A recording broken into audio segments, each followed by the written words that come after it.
Yes, this talk is about internalizing parametricity.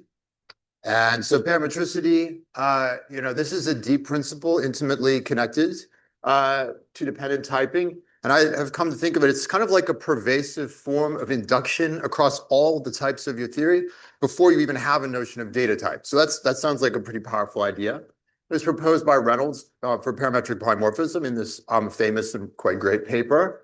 And it's also the essence of another famous paper, Wadler's Theorems for Free. And to me, it's just an ecstatically great axiom to have in your theory. To me, it's like the type theory equivalent of a quasar. It's just like an enormous amount of power, sort of mysterious in type theoretic terms, maybe a little old, not as old as a quasar, I guess. So what are we talking about with parametricity? So given a term T of type A, parametricity of arity N says that this type is inhabited. The relational meaning of A holds of N copies of T. So the semantics of A is interpretation of A as an N-ary logical relation. And when we're speaking about internal parametricity, we're saying that this construct, which some people call bridge, I like to call it lifting, is actually in the theory. It's not just a meta-level operation, it's actually a construct of your type theory. And so what is so exciting about this again? Well, with this axiom, you have the opportunity to have a pure type system, like I'm thinking of just having CC, not CIC, just CC, plus this axiom, this principle of internal parametricity, and it gives you a very small core theory with no fixed notion of inductive data type. So you get the opportunity to explore new data types through lambda encoding. And by the way, there's more than just the Church encoding. There are lambda encodings that are time and space efficient. So it's not just a toy idea to use lambda encodings. And you can derive induction principles for them using parametricity. And then you get this idea, Wadler's idea of theorems for free, which is kind of nice from a functional programming perspective and something we don't have in current mainstream proof assistance. So there's been quite a bit of work in the past while about this, and a few papers that I want to mention. The first one, possibly one of my most favorite papers in type theory ever, Bernardi and Lassange, Realizability and Parametricity in Pure Type Systems, where they define this relational semantics for an arbitrary PTS. So that's a really wonderful reference for how to do this. Related closer to this work I'm telling you about today is this other paper, Bernardi and Moulin, where they do develop a type theory with internalized parametricity. So we have this as a construct of this sort of lifting construct in the theory. And they identified a technical issue with iterated parametricity, like the relational meaning of the relational meaning of something. And they proposed what they themselves call a technical solution to this that ends up treating groups of related variables explicitly. And so you get this like hypercube geometry sort of emerges from this. And more recently, and following a similar approach is this work of Alten, Kirschman, Kaposi, and Schulman, but they managed to keep the geometry implicit, which is definitely a step forward. So the motivation for my present work in progress is to reap the benefits of having internal parametricity, but trying to have a simpler theory, because these last two works I mentioned are, for me at least, technically a bit complicated. And I want to tell you a little bit about where that complexity is coming from. So in Bernardi-Lassange, if you want to take the relational meaning of a type, you use n+1 renamings if you're looking for the arity N relation. And you need these renamings as you cross binders going through the type. You're going to introduce new variables for each variable you encounter. And so we have n renamings for the arguments to the relation. Like if it's an arity N relation, it has n arguments, so you need renamings for those. And you need one more for proofs of relatedness. So you're going to get n+1 renamings. So for example, for n equals 2, this is the relational semantics of the pi type. So the relational meaning of the pi type, you see I've got three little renamings, row 0, row 1, and circle row. The meaning of a pi type is a relation on F0 and F1 that have that type. So it's a relation on things that have this pi type. And you see for my red X on the left of the equation, we introduce three new variables. Right? We're looking at arity, and it said the example is n equals 2, and we need n+1 renamings. We have x0, x1, and circle x. So x0 has type A0, where you apply the first renaming throughout A. A1 has the type, x1 has type A1, you apply the second renaming, and then you have your proof of relatedness. And in the end, it says that, two functions related to this pi type, if you map if they map related inputs to related outputs. And so you take the meaning of B there with the extension of these renamings. So the renamings I'm talking about are these, extended with these things. And this is important, quite important, as we'll see, when we come to thinking about iterating parametricity. Why do we want to iterate parametricity, by the way? I think it's a good question. There's, if you're thinking you can take the meaning of any type in your system and you have this kind of lifting construct, then it sort of seems like you should take the meaning of that as well. So let this T be a statement, an internalized statement of unary parametricity for all types X, for all A of type X, the relational meaning of X holds of A. Now, what should the binary relational meaning of that type be? Okay, so it's going to be a predicate on F0, F1 of that type. And just the same way as I had on the previous slide, we have a variable X, it turns into three variables, X0, X1, and circle X. For variable A, it turns into its three variables. And we're left with this sort of pile up of stuff down here. But the tricky part is we have this meaning of the lifting of X. Okay, so just compressing the material a little bit. What do we do with this? Okay, so notice that at this point, that variable X is not in scope in the type that we've written here. We're in the process of translating the type, and we've kind of gotten to a point where it sort of looks like maybe we might be stuck or something. And so the meaning of this variable X, if you use the one of these renamings, it would be circle X. And Bernardin and Moulin propose permuting, like if you have the meta level semantics, you see there going across this internalized semantics, they propose that you can permute these.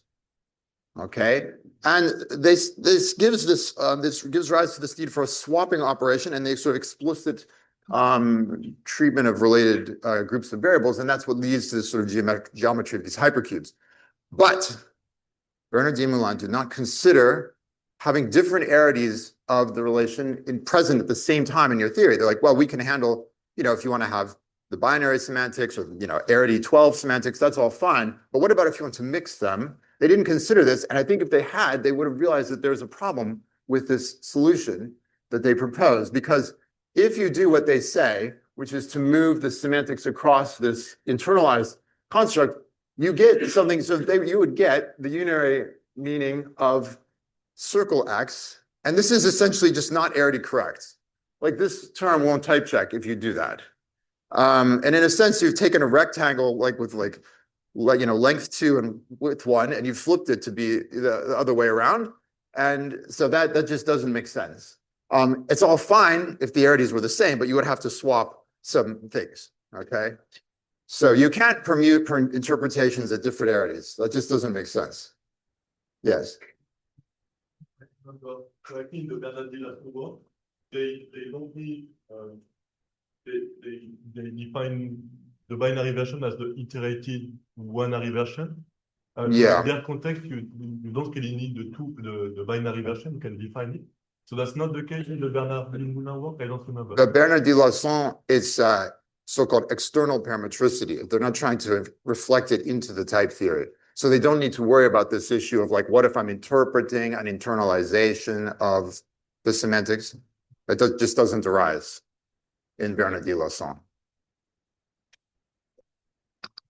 So I am working at the sort of, I would say, pretty early stages on a solution using something I call lifting universals. So it's a pi type where we're basically going to try to reflect these renamings into the syntax. So you have pi x, and then you have a list of variables, and this represents having these renamings, x mapping to x0, x1, and so forth. And I'm trying to keep this, you could sort of pick the last one to keep implicit, like x mapping to circle x, you could just say, let's just take circle x to bx. But the idea is to maintain the relationship as you're translating the type with this relational semantics, try to maintain the relationship between these variables in the type in case you more or less get stuck. And we'll see that as we come back to that iterated example. So the typing rules, like the formation rule, is just what you would naturally expect, except now we have sort of like a structure of these variables. And so that structure needs to go into the context. Once you decided to do that, then the lambda rule goes just the way you would normally have it in dependent type theory. The application rule now when you have a function, you have a t prime there that's got this sort of block of variables it has to deal with, well, then you need to apply it to a similar structure. Okay, and so when you do that for the dependent typing, you need to do a substitution. And the definition of that is where kind of like you see the heart of this idea. So I'll come to that in the next slide. And what does it mean to type one of these sort of blocks of terms with structures of terms like this? Well, we're going to type them at various liftings. And that's a point to come to the next slide as well. There's going to be two kinds of liftings. The superscript K is for the arity of the relation. And then the subscript is telling you which position you are. Like, so if it's I less than K, then that's one of the positions of the relation, right? You have a relation on n things. So this I is iterating over which position of the relation you're in. And then the last one, K, so that's like 0 up to K minus 1. And then K is for the relational meaning itself. So saying a bit more about, instead of just like the relational meaning of a type, or it could be of a term as well, that you have this lifting NN, that's for the arity and relation itself, or for the witness of relatedness. You know, in these things you have, you can do the term and the type as well.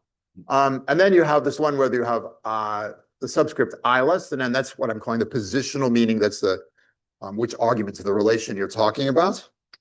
And then you sort of see where the idea comes out when you do substitution, because now when you substitute into one of these positional liftings with I less than K, you just pick the ith term in this structure that you're substituting. And if you're asking for the kth thing, that means you want the witness of relatedness, and so you return this first part. Okay. And then definitional equality is where we're going to handle like unfolding the relational semantics. And just to show one little piece of this that deals with this iterated parametricity problem. So let's write this sort of lifted parametricity with the vectors K and I of these subscripts and superscripts. And let's just have that mean we've got like a big stack of pylon of all these internalized parametricity operators. And the basic idea is that it's okay to apply a renaming in this big stack as long as it's a positional one, as long as you're not, because you don't want to switch relational meanings like arity 2 and arity 3. You cannot permute these, but you can permute the sort of like the positional meaning with relational semantics. So if you have one of these structures in your context, and definitional equality will add these as you go inside pi types. And if it's a positional one, so ij set less than kj, then you can actually replace x with xij and take away the lifting. So you can sort of resolve one of these liftings this way.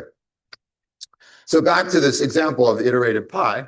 So what's going to happen now? So the semantics I give, now we can, well, with these lifting universals, first of all, you can write it a bit more compactly. So you can say in the 1, 2, 3, third line, like pi x brackets x0, x1. That's standing for 3, pi quantifications. And so you get to this point, same point that we had in the Bernardi-Moulin version, where we have this iterated lifting of the type X in red, my red highlighted type there. So in this setup, this is a normal form. And so you're sort of stuck. You can't really interpret this until someone tells you what that type X is. But you can type this term, though, because these arguments like this F0 term here has this blue type, this first blue type, the unary meaning of X0 applied to A0. And that, in this theory, turns out to be definitionally equivalent to the this iterated lifting. So we have this positional lifting applied to that. And that's because this rule I showed you on the previous slide, this rule L, says that you can apply this renaming if it's a positional one. And we do have such positional renaming because this thing in the context, X maps to X0. And so we can do that. And so we have this definitional quality. And so that can be typed. Okay, so to conclude, I'm working towards mixed arity. And I guess one more of the story, and I only realized this actually this past week, one more of the story is if you're trying to do iterated parametricity, please check that your system works okay if you have different arities present at the same time. Or just say, I'm not going to do that. The types reviewers kindly asked about meta theory, and the theory itself is not developed fully, so there's not time for meta theory exactly yet. But the idea would be, I like working Curry-style type theories, and there to get a normalization result, you just use the Girard projection, which is known from the 90s. It's just the identity function. If you're working with Curry-style type theory, if you want to reduce Curry-style CC to Curry-style F omega, it's just like a retyping. It's the identity function. And going the other way, if you had implicit products in your type theory, then the Reynolds embedding, which is kind of in some sense inverse to the Girard projection, that can also be the identity. As you try to lift terms to their proofs of relatedness, that's also can just be the identity function. Thank you very much.